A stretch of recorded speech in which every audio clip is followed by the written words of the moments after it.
So they want us to show that the turning points of F. Okay, so how do we get the turning points? Remember, for turning points, we said you must get the axis of symmetry, which is negative b over 2a. Okay.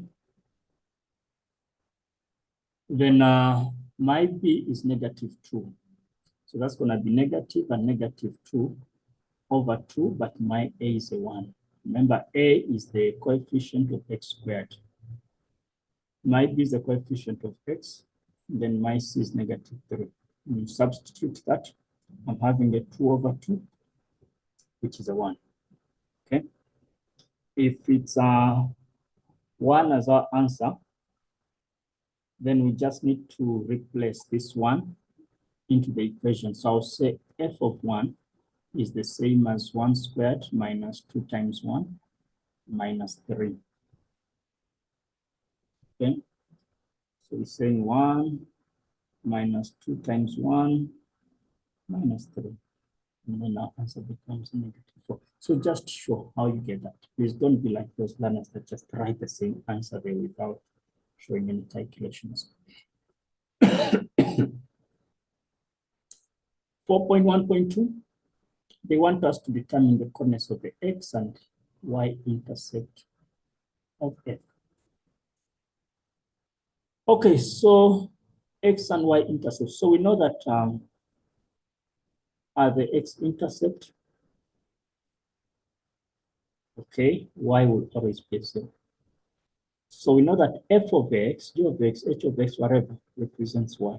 So where there is this f of x, we're going to put a 0 and then solve for the equation. So that's going to be the same as x squared minus 2x minus 3 is equal to 0. Okay. If we try to solve that, okay, if we try to solve that, I will just open my brackets, or you can use your quadratic formula. That's x minus 3 and x with 1 plus 1. That makes sense? Okay, yeah. So I'll equate that to 0. So in this case, x is going to be a 3, or x is going to be negative 1. So these are the x-intercepts of F. So how can I write that? I'll say it's 3 and 0, and then negative 1 and 0. Okay, those will be the x-intercepts. Then for us to get the y-intercept from a parabola, then constant number, constant term, this negative term, we don't even need to calculate it. Okay, so we're saying y-intercept, x will be 0. When you replace a 0, you get a negative 3. So that's going to be 0. Then they want us to determine the points of intersection of the graphs F and G. So one thing we need to know is that points of intersection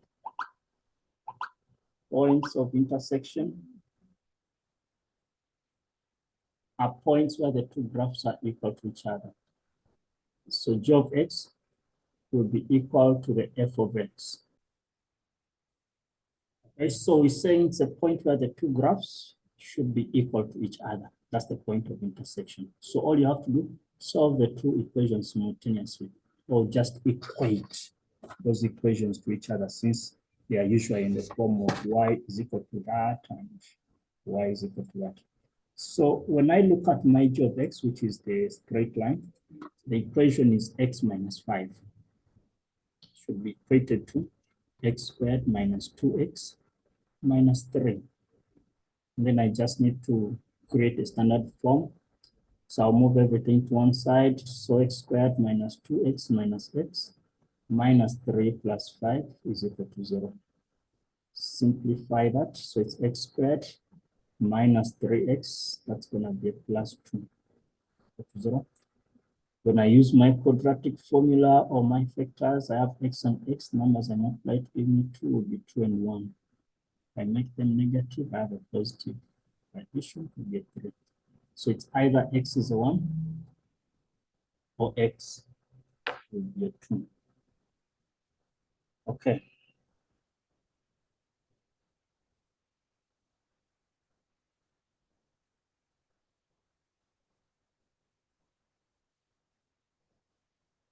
So these are just the x coordinates or the x values. We need to find the y values. So with the y values, we can use any of the equations. I would prefer to use this one because it's a simple one.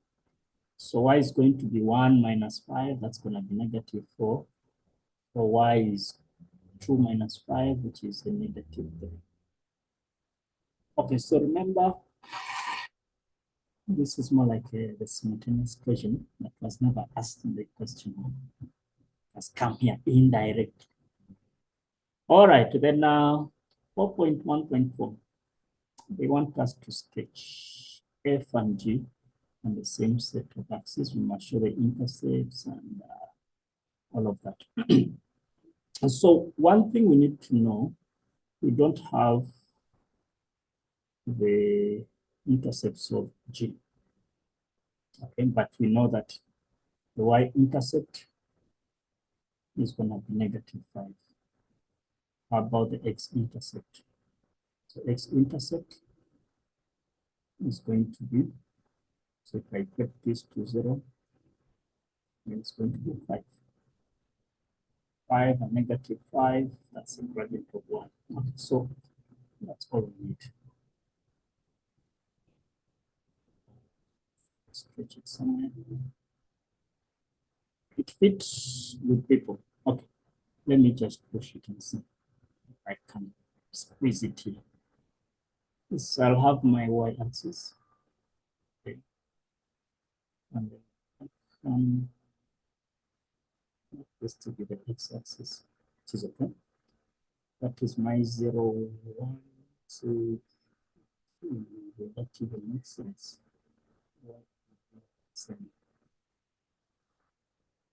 Trouble. Okay. So I'll have something like this. I don't need to. It's okay.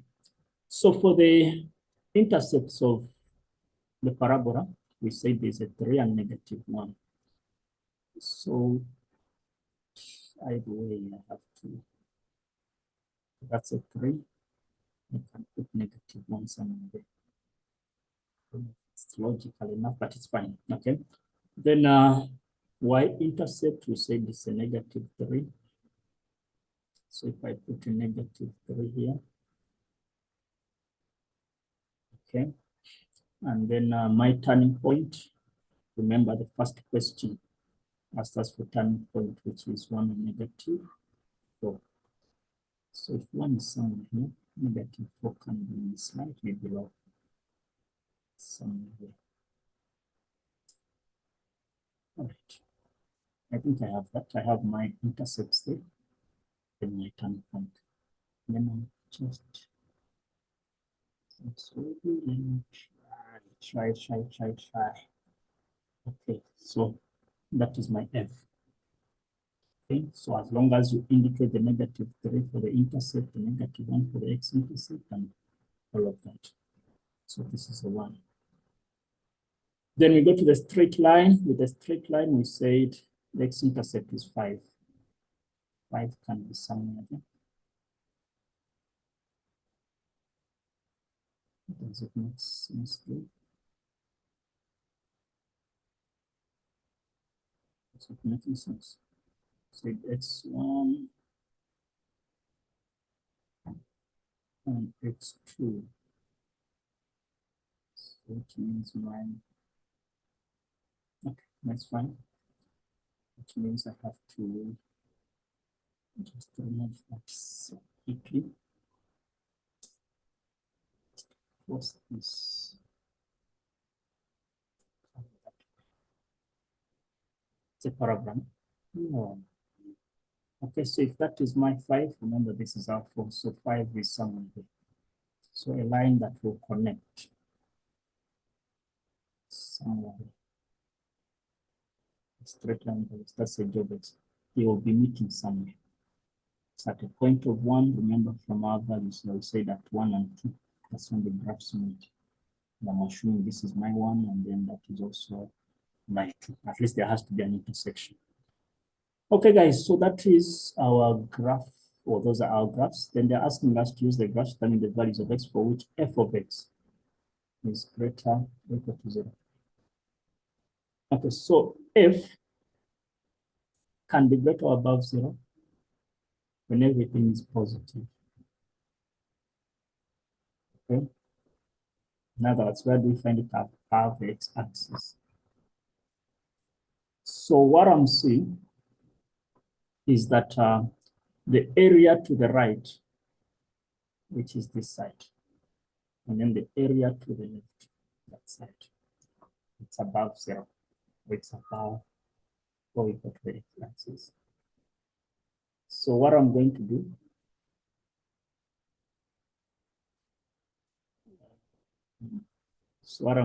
I'm just going to look at the points where the graph is meeting the x-axis. So I'll say my x is greater or equal to 3, or my x must be less or equal to -1.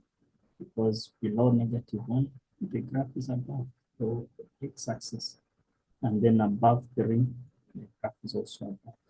So those will be my 2 solutions. All right, so that is 4.1. Removing 4.2. This is f of x is equal to 1 over 3 to the exponent of x. So this is an exponential graph, and it's already sketched for us, okay? Then they want us to write down the equation of the asymptote. So asymptote, remember, is a point where the graph cannot cut, okay? And in normal cases, if we have a to the x plus q, this q represents the asymptote. But if the question does not put a q there, so there is automatically a 0. So the equation is going to be y is equal to 0. Okay. Then 4.2.2, they want us to get the equation of the inverse, f negative 1. So with this, don't stress, guys. Remember, if it's exponential, the inverse must be the log. Okay. So if it's a log, remember 1 over 3 will be our base. So just say log, okay, 1 over 3 to the x. So y is equal to the log 1 over 3 to the x. And that is our inverse. Then 4.2.3, they want us to sketch the inverse. In your answer to indicate at least one intercept and one other point. So remember, okay, I'm just going to use this same graph. If this is x, okay, so if x is 0, I'll say at x is 0, that's our y. The whole thing will be just a 1. So in other words, this point here is 0 and 1. When I'm drawing my inverse, the point that was 0 and 1 will have to become 1 and 0. Okay, so which means somewhere here, if I have my 1 there, that's where the graph is going to pass. Since the x-axis was an asymptote, in this case, the y-axis is going to be our asymptote. So we can just sketch nicely as long as passes through here and just moves in that sort of direction. Remember, they said they want one more point, so just look for any other point. Okay. Let's say if x is a 3, by y I'm using 3, let's use 2. Yeah. That's 3. So you tell us if x is a 2, that's 1 over 3. Okay. 1 over 3 to the 2, which gives us 1 over 9.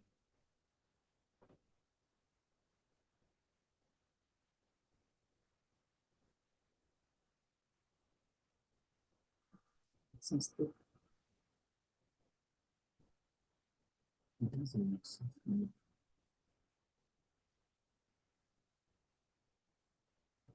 Okay. Doesn't make sense for me. Not at all, not at all, not at all. Because that is positive. And I'm using a positive value. So why is it negative? No. I'm sorry, I'm using the wrong thing, isn't it? So C1 above the answer, which is a 9. So 2 will give me a 9. Remember, y is it a third or a third to the x? For the inverse, we are changing. X is equal to a third of y. Okay?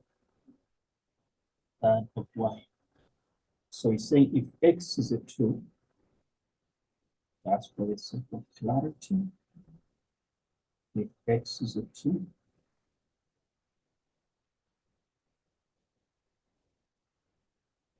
it's not a 9, guys. I'm sorry. What's the meaning? It's negative 0.6. Negative 0.6. Something like that. If you put a negative 1 here, then it will become a 3. So it means that a 3, and so on. Remember, we just need 1 point. So we've sketched that. Then write down the equation of the asymptote of the inverse. If there is x plus 2, if there's a shift of 2 units to the left. So the inverse of the asymptote is going to be x is equal to negative 2.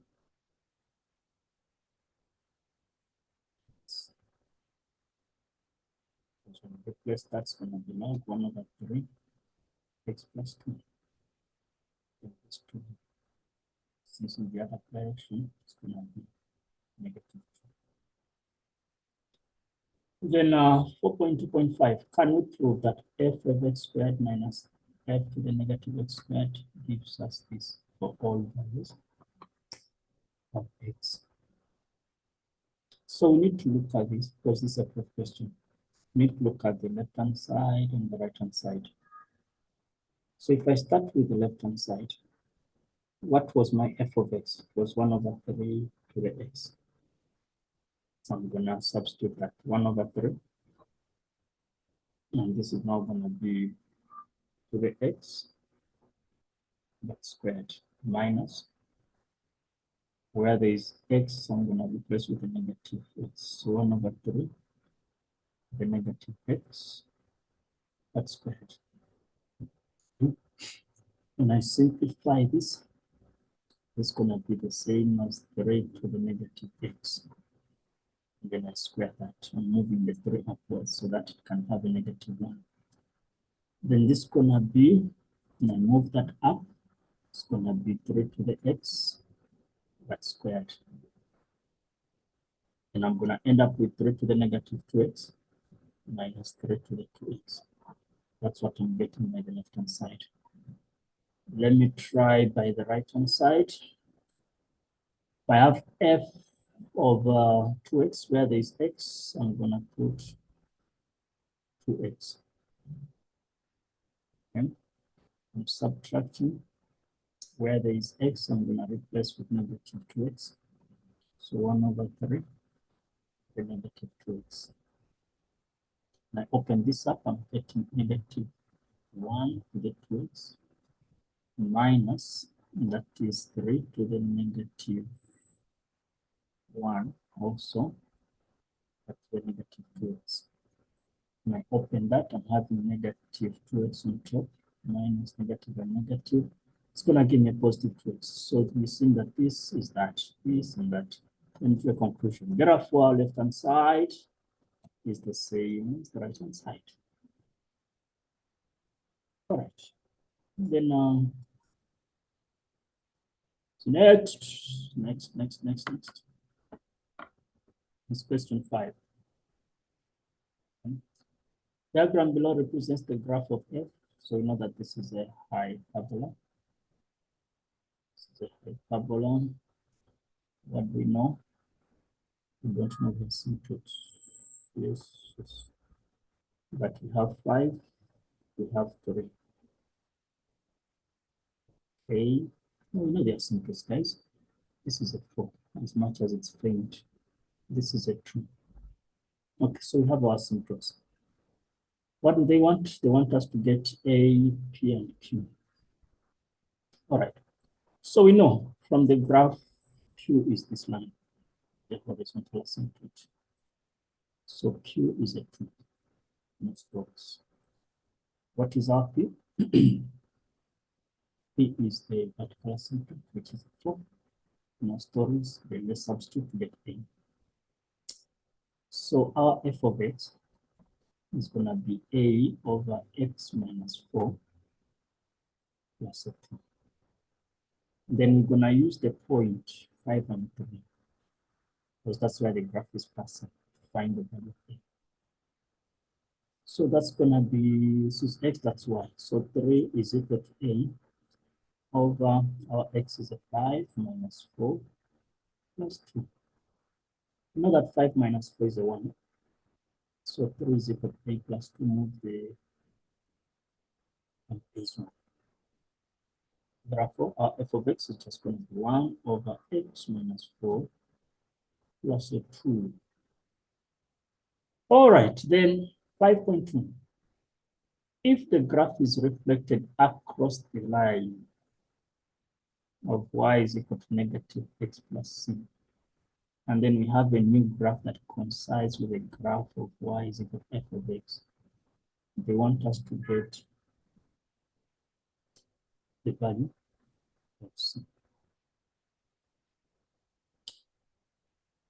Okay. Negative x plus c. What is the value of c?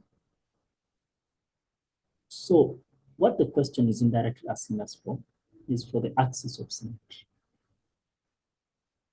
But the axis of symmetry that is having the negative gradient, since the gradient is negative 1. So we know that axis of symmetry is normally given as x plus c or negative x plus c. And we normally use the intersection of the asymptotes. This is 4, that is a 2.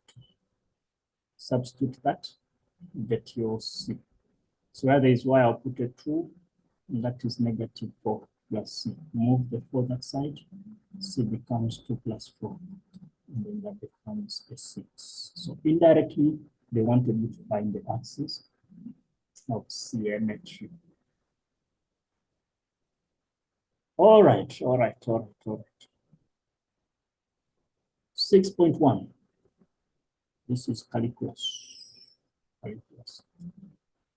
Okay. What do they want us to do? Given 3x minus x squared, use the definition from first principles to derive this. Okay. So 3x,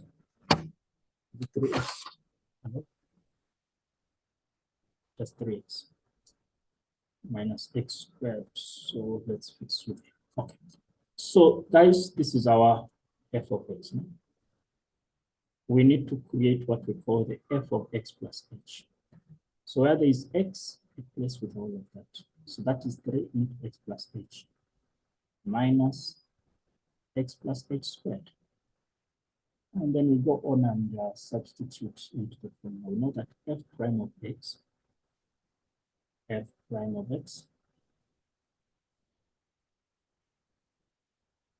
is given as the limit as h tends to 0 for f of x plus h minus f of x. And then I'll divide by h. This implies that the limit as h tends to 0, let's substitute. And I replace that, that is 3 into x plus h minus x plus h squared minus the whole of f. I'll put them in brackets just for the sign. Okay. And then, is that too big?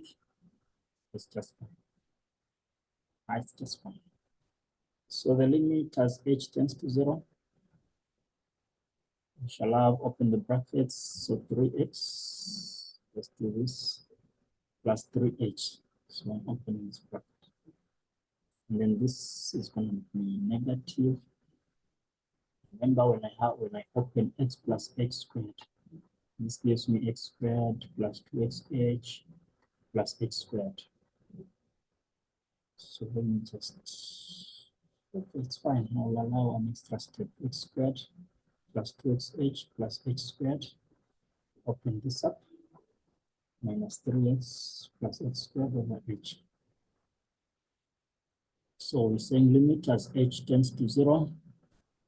That's 3x, 3h. I'll open this, minus x squared minus 2xh minus h squared minus 3x plus x squared over h.